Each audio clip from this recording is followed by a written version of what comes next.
Carl here from Brrraaains A Head-Banging Life, gbhblofficial for short, and I'm here with Urne. Very shortly after you just finished up on the stage. Guys, that was absolutely incredible. Thank you very much. From your perspective, how was it?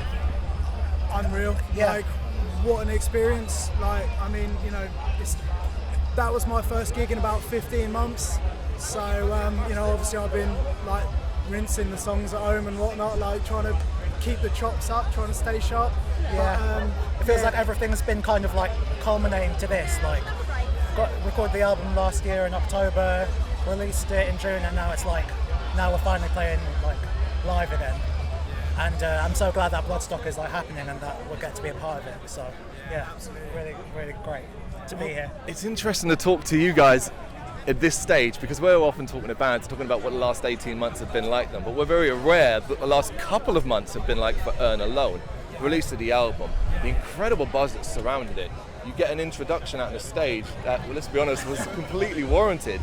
Have you had a chance to let it sink in, I guess? To be honest, it all feels a little bit surreal. It's kind of one of them things where we kind of had an expectation for what we would get from the record, because, you know, like, we love riffs and we know we had a lot of great riffs on that record. Yeah. So, you know, we were kind of like, we were hoping that people would take to it, but it's been received in a way that we never expected. Fully exceeded our expectations from when we recorded it to now. Like, as soon as it was out, it was just like things started getting rolling. Yeah, it was sort of strange because, like, you know, the whole of life seemed very quiet. You know, like, we went away and we recorded this record in like November last year. We went away into the middle of Wales. We're in the middle of nowhere. There's nothing around but just like a foggy valley and like a few sheep. Do you know what I mean? It was very it was very surreal as well. And you know, we've been sat on it since then. I mean, it was mixed and mastered in probably January. So we've had kind of 6 months of sitting on it, being like a little bit worried, to be honest, about what the reaction was going to be. But since the album was out on social media, the social media kicked off. We're getting people that like Jean-Michel from Gojira, Matt Ivy giving us shout-outs, and we're like, what? How has this happened? Yeah. Fully just taking on board, appreciating it all, and just like seeing where things go from here as well. Like, There's almost a little bit of, like, I want to say, where you've experienced music world in the past, so you kind of like, you're aware of how it can go and how it can be, and I guess this at the moment is really surprising you. I mean, it really is. It's because, like, I mean, we've been in bands for probably about 20 years. Yeah, collectively we've been doing it for you a know, while. yeah, absolutely. You know, they've been in so many bands, and I've been in a load of like bands as well. And it's kind of like one of them things where we were on the fence, I think, of either being those people that just fade away into like nothing, or these boys gave me a shout and they were like, "We need a drummer. Do you want to do it?" They sent me a couple of riffs over the phone and I was like, yeah, I want to do this. Let's do a metal band. Yeah, and we were like, let's give it one last go. And I mean, we're obviously really glad we did. So. Yeah. It flew by watching it flew by. How was it for you in regards to that? Honestly, it was like over in a flash, wasn't it? Like, the live set now? Yeah. It's mad how that happens. You sort of count in, and then the next thing you know, it's all over, and it's just one of them things where the adrenaline takes over, and it's just like it's gone in a haze, yeah. And then I don't know, it was just great, a great crowd, like so good to play the Sophie stage. It's an absolute honour to come and play the Sophie Lancaster stage and here at thanks Bloodstock to this Simon year. for having us as well. Big shout out to Simon Hall for booking us. Do you feel like Bloodstock's had your back? 100%. To be honest, Joe sent Simon Desolate Heart, and he was like, I've got whatever you want. And it was kind of one of them things where, as time went on, he was like, yeah, we'll do Sophie. We'll do it on a Thursday. We'll do it on a Thursday afternoon, and it just kept getting better and better, and we were like, yeah, brilliant. So we were absolutely like revved up for it. So Were you quite pleased by the fact that you effectively didn't have to worry about anyone playing in the main stage? You were likely, even if people who have never heard of you, are just going to wander in to check you out. Yeah, absolutely. I do think there was a lot of that. It felt like the crowd got more on our side as it went on.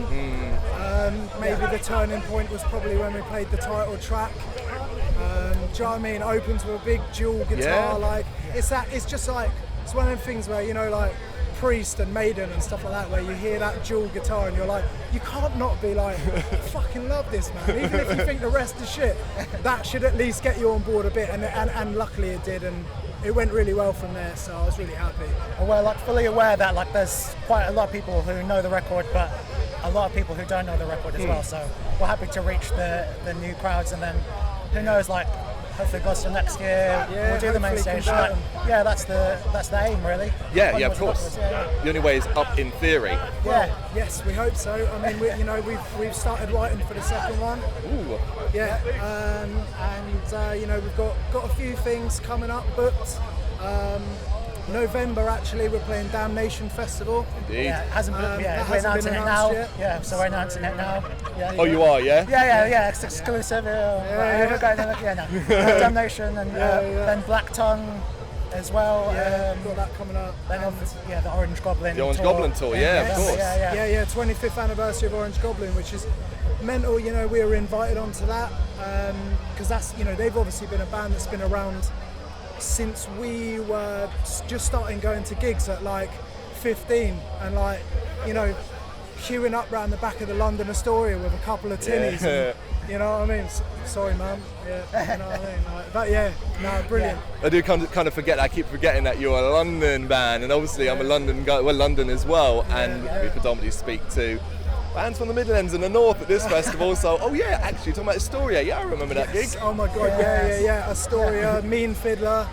Miss it where the fountains were outside Centre Point. Just like sitting at the fountain, having a few like cans at 10 in the morning. It's a bit bad, Oh man, I mean, I pretty much spent like my 20s in the underworld. Do you know what I mean? And I've seen some ridiculous bands in that venue. So, and it's gotten like, because I used to work around the corner from what would be the Astoria now, and then I just go past it and it's just like dead around there now. Oh man, R.I.P. Like Tottenham Court Road was just what a place to grow up. Oh yeah, mental. So you guys staying around for the rest of the weekend?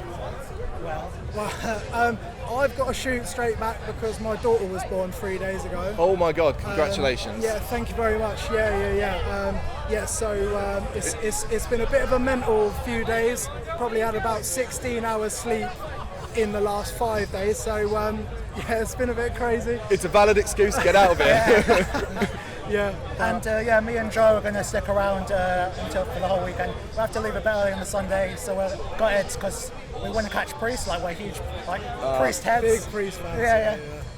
But we have to like leave sadly a bit early, but we'll be here for the whole weekend otherwise. And who are you hoping to check out that you can before you leave? Oh, you know. Well, Orange Goblin were there on the Sunday as well. Yeah. Lawnmower Death later on as well. Like, can't wait to catch them. And then, I think that's like there's tons of bands. And that's the thing. There's so many bands in there. So they've put on a really good bill this year. Yeah. There's some bands like Mountain Caller as well. Really, really great bands. Luna's Cool that played before us. Oh yeah, they were fantastic. Yeah, and they had that difficulty as well of being a band member short. Incredible. Yes, yeah. That's the thing. They were guitarist short and they absolutely smashed it. They were brilliant. So they were telling us it was only yesterday that the guitarist had to drop out, but they did all the guitar parts like through recording as well. So they like played along. Like, how tight were they? Playing along to recording. Found out the other day as well that Paradise Lost to play in Draconian Times in full as well. Yeah. Mental. That is going to be amazing for everyone here. Like, guys, the last thing we'll say, and we'll wrap it up, is that I've got to say it for your benefit, but I want you to agree with me. Serpent and Spirit. It is one of the best albums you'll hear this year, if not the best album you will hear this year. Get out, listen to it, buy this thing. You agree, Yes, Please stream it, buy it, come and see us when you can. You know, like we totally understand that there's a lot of things around COVID safety, and then you know maybe next year things will start picking up. We can get back to a bit of a new normal, and we hope to see you out everywhere. Yeah, thank you very catch much. you soon. Yeah. Yeah. Thank you very much for watching. You can check us out on gbhbl.com as well as on Facebook, Instagram, Twitter and Tumblr. Go to Patreon to help us out over there. That's patreon.com/gbhbl, as well as Big Cartel, where you can find some of our merchandise. We have a podcast running on SoundCloud and Apple Podcasts. And of course, if you like this video, do us a favour, hit the subscribe button and help the channel grow. Games, horror and heavy metal. What else is life for?